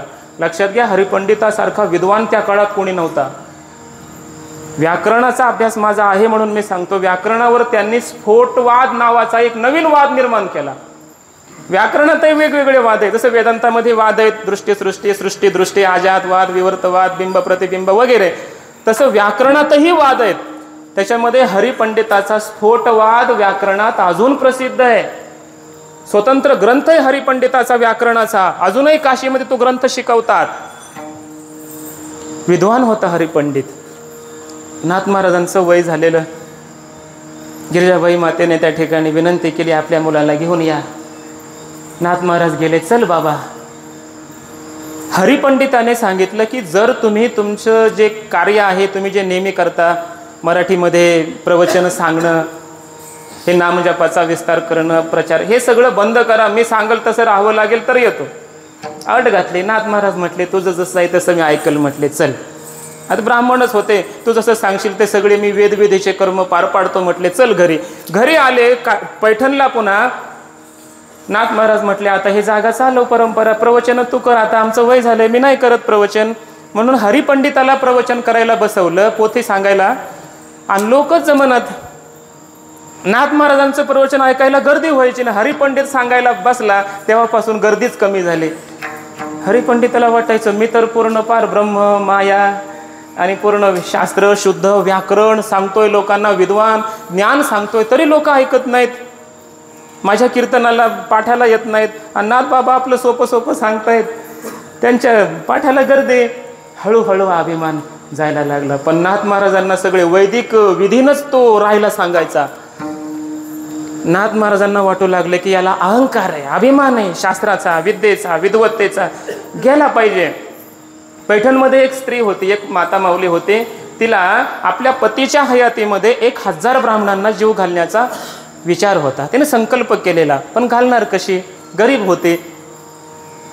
1000 ब्राह्मणांना जीव घालायचे मनात संकल्प तर करून ठेवलाय, पती हयातीत आहे तोपर्यंतच पती आजारी पडलेला आहे आणि संकल्प करून टाकलेला आहे 1000 ब्राह्मण जीव घालायचे कसे. पण तिला ते वाक्य आठवलं. नाथ महाराज बोलता बोलता पाठामध्ये बोलले होते की एका ब्रह्मवेत्याला जीव घातलं की 1000 ब्राह्मण जीव घातल्याचं पुण्य मिळतं. तिला ते वाक्य आठवलं आणि तिनं नाथ महाराजांनाच विनंती केली, नाथ महाराज बाबा तुम्ही आमच्याकडे जेवायला या. तर त्यांच्यापेक्षा मोठा त्या काळात कोण ब्रह्मवेत्ता असणार आहे. तिची श्रद्धा. ती गेली, नाथ महाराजांना विनंती केली. मग आता दुसऱ्याच्या हातचं जेवण करायचं नाही, वेदविधीचे सगळे नियम पालन करायचे. हरिपंडित विचारलं काय करायचं. नाही चला म्हटले काय अडचण नाही जाऊ जेवायला. मग जेवण मी बनवतो म्हटले. कोण. हरिपंडित. मी स्वयंपाक बनवतो तुम्ही जेवण करा. चला म्हटले काय अडचण नाही मला हेच करायचं होतं. नाथ महाराज हरिपंडिताला घेऊन गेले. स्वतः हरिपंडितांनी स्वयंपाक बनवला. नाथ महाराजांना जेवायला बसवलं. नाथ महाराज म्हणले हरी तूच मला वाढायचं. वाढलं पूर्ण ताट. नाथ महाराजांनी पूर्ण जेवण केलं. ती बाई आली पात्र उचलायला. नाही म्हटले तू नको उचलू हरीला उचलू दे. हरिपंडित आले पात्रावळी उचलली नेऊन टाकली. बघतायत दुसरी पात्रावळी तयार नाथ महाराजांच्या समोर. त्यांना वाटलं दुसरी एक असेल खाली चुकून राहिलेली. ती उचलली पुन्हा नेऊन टाकली बाहेर. पुन्हा येऊन पाहतायत पुन्हा ती खरकटी पात्रावळी तशीच समोर दिसली. असं किती वेळा घडलं. 1000 वेळा घडलं. 1000 पात्र उचलून हरिपंडितानं नेऊन बाहेर टाकले. तेव्हा हरिपंडिताला नाथ महाराजांचा महिमा कळाला.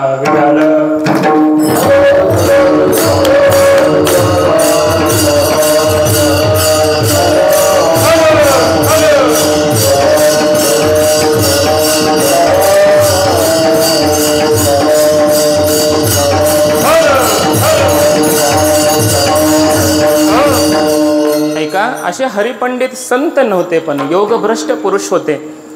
तिथून पुढे नाथ महाराजांची त्यांनी यावत जीव सेवा केली. महाराज त्यांना कळालं हे ब्रह्मवेत्त आहेत, हे सामान्य नाही, आपले वडील आहेत पण हे महान आहेत, संत आहेत. आणि मग नाथ महाराज सांगतील तसं हरिपंडित वागले. नाथ महाराजांची जी समाधी आहे ती हरिपंडितानेच त्या ठिकाणी स्थापन केलेली आहे, बांधलेली आहे. हे सगळं कार्य पुढे हरिपंडिताने केलं. हरिपंडित हे योगभ्रष्ट महात्मा होते, पुरुष होते.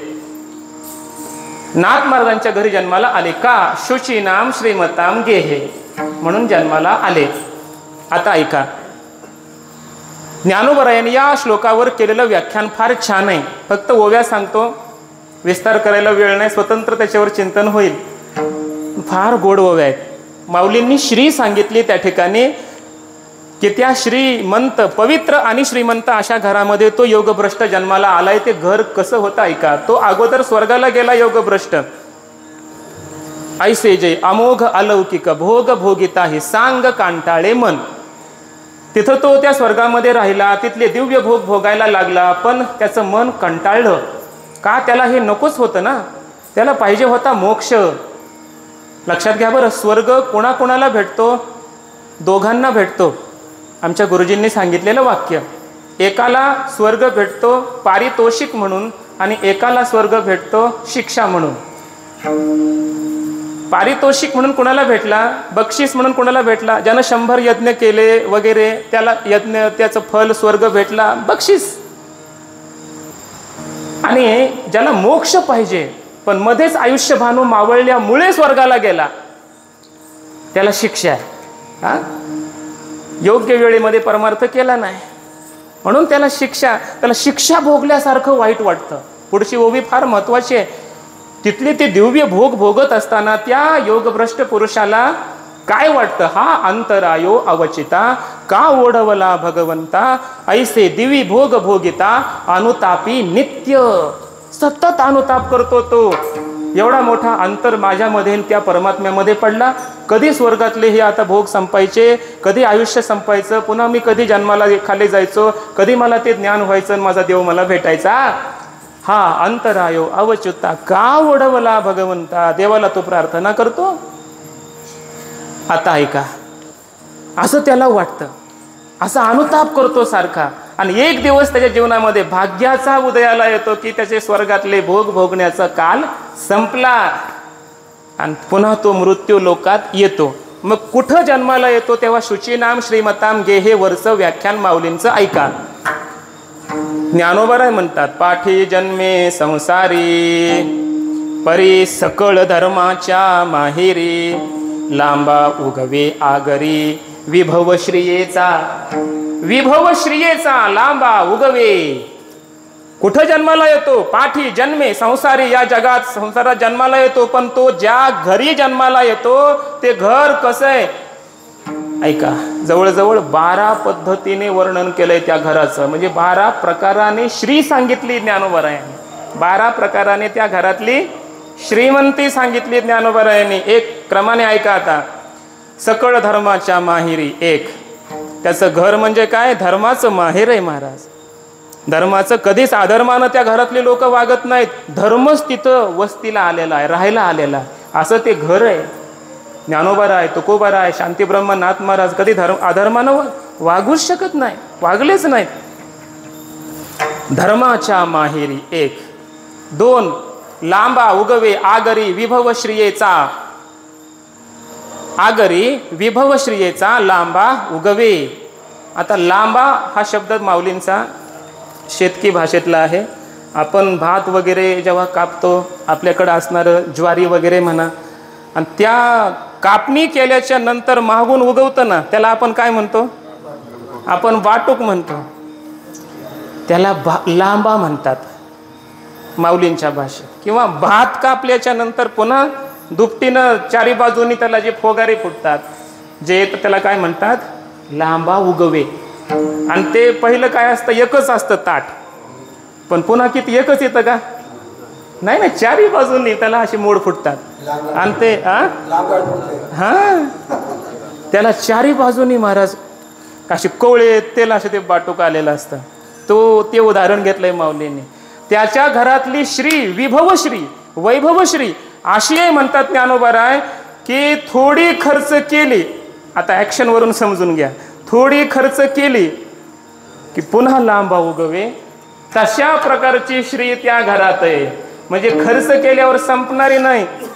1000 रुपये खर्च केले की 10,000 रुपये पुन्हा घरात येतात, 10,000 खर्च केले की पुन्हा लाख रुपये घरात येतात. अशी वैभवश्री त्या घरात आहे. विठ्ठल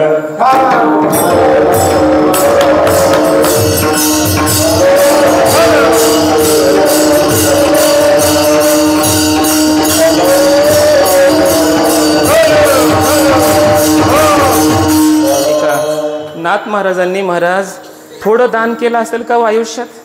थोडं दान केलं असेल का? लक्षात घ्या बरं. साधूकडं श्रीमंती असते, साधू द्यायला आलाय, त्याच्यावर मी तासभर बोलू शकतो.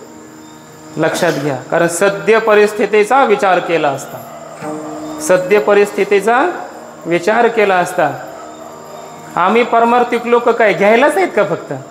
अरे परमार्थ देण्यासाठी आहे. लक्षात ठेवा वाक्य माझं. साधू संत द्यायला आले, दान करण्यासाठी आलेत. त्यांच्याकडे असलेली व्यावहारिक लक्ष्मी सुद्धा त्यांनी दान म्हणून दिली, समाजाला वाटली. आणि परमार्थिक श्री सुद्धा त्यांनी समाजाला, जो द्यायला आलाय त्याला साधू म्हणतात. आयुष्यभर घेतच राहतो, घेतच राहतो, आणि आपल्या पोराच्या नावावर तिकडं करतो, त्याला परमार्थिक म्हणत नाही. विठ्ठल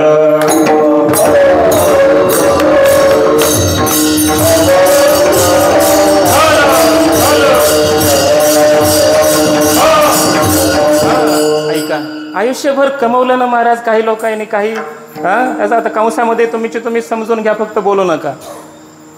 नेमकाच आलोय मी इकडं आधीच. पोतेचे पोते भरून आयुष्यभर नेले, वेगवेगळ्या कारणांनी नेले. काय केलं तुमच्यासाठी? काय केलं तुमच्यासाठी त्यांनी? सांगा ना तुम्ही. तुमच्या लेकरांना नेलं, शिकवलं, मोठं केलं, तुम्हाला लय मोक्ष देव आणून दिला. काय केलं मला सांगा ना. आयुष्यभर अजूनही निहतच आहेत, अजूनही निहतच आहेत, वडू वडू वरबडू वरबडू. आता एवढी परिस्थिती खराब आहे महाराज, जिकडं तिकडं आपलं बरं आहे गावचं, गावामध्ये सोयाबीन गेले, शेते गेले. कधी कोणता महाराज आला पुढं? कधी म्हटलं आम्ही आयुष्यभर तुम्ही आम्हाला पोचलोय बाबा, ब्रह्मचारी आहेत आम्ही काही गृहस्थी असतील, आयुष्यभर तुम्ही पोचलंय, आम्हाला मोठं केलंय, आमच्याकडे भरपूर तुम्ही दिलंय, करोडो रुपये, हे घ्या एखाद्या गावाला, एखाद्या शेत दिले कोणी? मग काय तुम्ही घ्यायलाच आले का फक्त? अरे साधू द्यायला आला असतो, जो द्यायला आलाय तो साधू आहे. एवढंच वाक्य जरी कळलं ना तरी तुम्हाला खरा खोटा परमार्थ कळून जाईल. विठ्ठल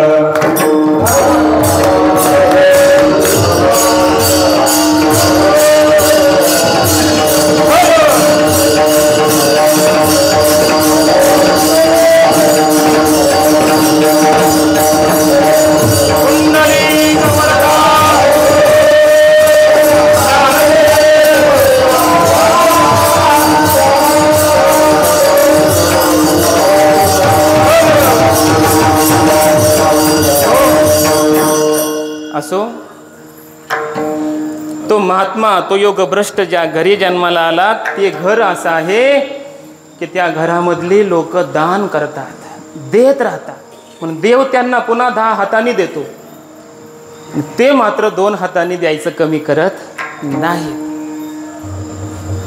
लांबा उगवे आगरी विभवश्रियेचा, अशी विभवश्री त्यांच्या घरी आहे.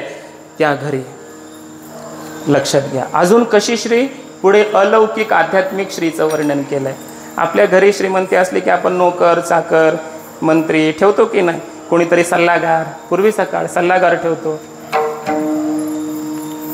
हे सगळं त्या महात्म्याच्या घरी आहे. पण कसं आहे ऐका, गोड वर्णन आहे माऊलीचं. आता ओव्या म्हणतो, ही विभवश्री म्हणजे काय? लांबा उगवे आगरी विभवश्रीयेचा. ही विभवश्री कशी आहे त्या साधूकडे? पुढच्या ओव्या बघा. जया ते नीती पंथे चालीजे, ज्याचं चालणं कसं आहे? नीतीच्याच पंथानं, कधी अनितीनं चाललाच नाही. जया ते नीती पंथे चालीजे, सत्य धूत बोलीजे, हे त्याचं ऐश्वर्य आहे, ही त्याची विभवश्री आहे. तो जे बोलतो ते सत्यानं धुतलेलं बोलतो. सत्येन धूतः इति सत्य धूतः बोलीजे. तो बोलतो, पण जे बोलतो ते शास्त्रपूर्वक संतांनी जे सांगितलंय, संतांच्या मुखातून धुवून स्वच्छ पवित्र होऊन जे आलंय ते बोलतो. अशुद्ध कधीच बोलत नाही. साचा आणि मवाळ मितले परी रसाळ, शब्द जैसे कल्लोळ अमृताचे, आली मुखा वाटा अमृत वचने. कितीतरी चिंतन विस्तार करता येईल. सत्य धूत बोलीजे हे त्याची आध्यात्मिक श्री आहे. अशा घरी श्रीमतांचं वर्णन आहे सगळं, हे लक्षात घ्या. गीतेतील श्रीमताम पदाचं हे व्याख्यान आहे माऊलींनी केलेलं. जया ते नीतीपंथे चालीजे, सत्यधूत बोलीजे, देखावे ते देखीजे शास्त्रदृष्टी. त्यानं काही पाहिलं तर शास्त्राच्या दृष्टीनंच पाहतो. जे शास्त्रात सांगितलंय तेच पाहतो समोर साध्य, मग ते तसं कृत्य करतो. अजून ऐका. वेद तो जागेश्वरू, जया व्यवसाय निजाचारू, सारासार विचारू मंत्री जया.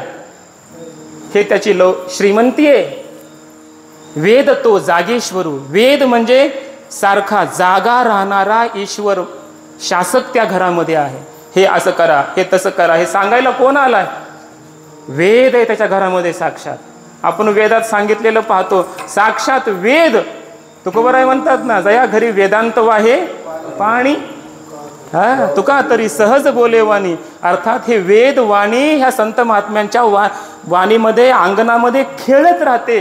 वेद तो जागेश्वरू ही त्याच्या ऐश्वर्य आहे, श्री आहे.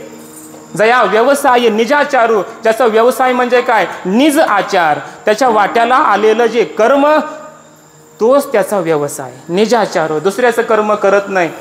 आले भागाते करीतो नाम तुझे उच्चारे. जया व्यवसाय निजाचारू, सारा सार विचारू मंत्री जया. सार आणि आसाराचा जो विचार आहे, हे सार, हे आसार, हे सत्य, हे मिथ्या, खोट, हे सांगण्याचा जो विचार आहे, विवेक आहे, तो ज्या घरामध्ये मंत्री आहे, सल्ला देण्यासाठीचा जो मंत्री आहे, त्या घरातला कोण आहे? सारा सार सांगणारा विवेक. हा मंत्री त्या घरामध्ये, ही त्याची श्रीमंती आहे. अजून ऐका. जयाच्या कुळी चिंता झाली ईश्वराची पतिव्रता, जया ते गृहदेवता आदी रुद्धी. ज्याच्या घरामध्ये चिंता ईश्वराची पतिव्रता आहे, म्हणजे चिंता लागलीच काही तर ती ईश्वराचाच अंगीकार करते. म्हणजे ईश्वर समजतो याच्या घरामध्ये जर काही चिंता लागली तर ती चिंता कोण आहे? माझी पत्नी आहे, माझी पतिव्रता स्त्री आहे. म्हणजे त्या घरामध्ये कोणालाही काही चिंता जर थोडी पडली तर ती पूर्ण करण्यासाठी परमात्मा धावून येतो. नाथ महाराजांच्या घरी 36 वर्ष परमात्म्यानं महाराज कावडीनं पाणी व्हावं. दयाच्या पुढी चिंता झाली ईश्वराची पतिव्रता. ईश्वर पतिव्रता स्त्रीप्रमाणे त्या चिंतेचं संगोपन करतो, ती चिंता संपवतो. तयाची चिंतवनी मजची पडली, ते एकवटुनी जिये क्षणी अनुसरले गा माझी वाणी. तेव्हाची तयाची चिंतवनी मजची पडली. परमात्मा म्हणतात त्याची सगळी चिंता मला आहे. त्या घरातली चिंता संपवणारा साक्षात देव आहे, ईश्वर. जयाच्या कुळी चिंता झाली ईश्वराची पतिव्रता, हे त्याचे श्री आहे, ऐश्वर्य आहे. आणि जया ते गृहदेवता आदी रुद्धी. त्याच्या घरातल्या देवता कोण आहेत? रुद्धी सिद्धी, ह्या अष्टमहासिद्धी, हे अलौकिक ऐश्वर्य, अणिमा, महिमा, गरिमा, लघिमा, प्राप्ती, प्राकाम्य, वशित्व, ईशित्व ह्या अष्टमहासिद्धी, आणि रुद्धी म्हणजे लौकिक जगातलं ऐश्वर्य. ही रुद्धी सिद्धी ह्या त्या घरातल्या देवता आहेत. ही श्रीमंती आहे त्या घराची, त्या महात्म्याची.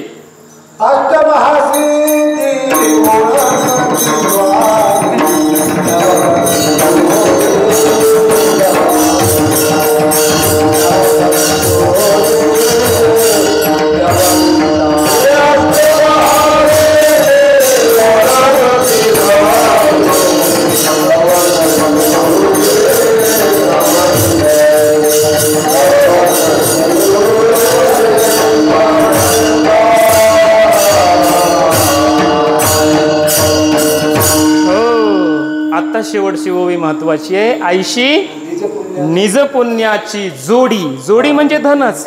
आयशी अशा प्रकारे निज पुण्य. निज पुण्य वेगळं, स्वर्गप्राप्तीचं पुण्य वेगळं. निज म्हणजे माहेर परमात्मा, आणि परमात्मा प्राप्तीला जे पुण्य कारण ठरतं त्याला निज पुण्य म्हणा. आयशी निज पुण्याची जोडी ज्या घरामध्ये आहे, श्रीमंती आहे ही. आणि पुढं काय, वाढीनली सर्व सुखाची कुळवाडी. बस महाराज शेवट केला इथं आता ज्ञानोबर आहे. सर्व सुखाची कुळवाडी वाढीनली ज्या घरामध्ये. ज्या घरामध्ये कुळवाडी म्हणजे व्यवहार व्यापार कशाचा चाललाय, सर्व सुखाचा. सुखाचे व्यवहारी सुखलाभ झाला, आनंद कोंदला मागे पुढे. सुखच द्यायचं आणि सुखच घ्यायचं, ही सुखाची कुळवाडी ज्या घरामध्ये वाढतच आहे, वाढतच आहे. ती जन्मे तो सुरवाडी योगच्युतो. त्या कुळामध्ये अशा शुची नाम श्रीमताम, अशा श्रीमंत घरामध्ये त्या महात्म्याच्या घरी त्या योगभ्रष्ट पुरुषाचा जन्म होतो. विवेक ग्रामीची मुळी, जे विवेक ग्रामीची मुळी वैशले आतिविद्य फळे त्या योग्याच्या कुळी जन्म पावे. त्या योग्याच्या कुळामध्ये तो पुन्हा जन्माला येतो. अशी त्या योगी पुरुषाची, त्या ज्ञानी पुरुषाची जी श्रीमंती ज्ञानोबा यांनी सांगितलेली आहे की जिथं योगभ्रष्ट पुरुष जन्माला येतो, असं जे कुळ शुची आणि पवित्र आहे आणि श्रीमंत आहे, अशी श्री ज्या महात्म्याकडे आहे त्या महात्म्याचं वर्णन तुकाराम महाराज करतात.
देवा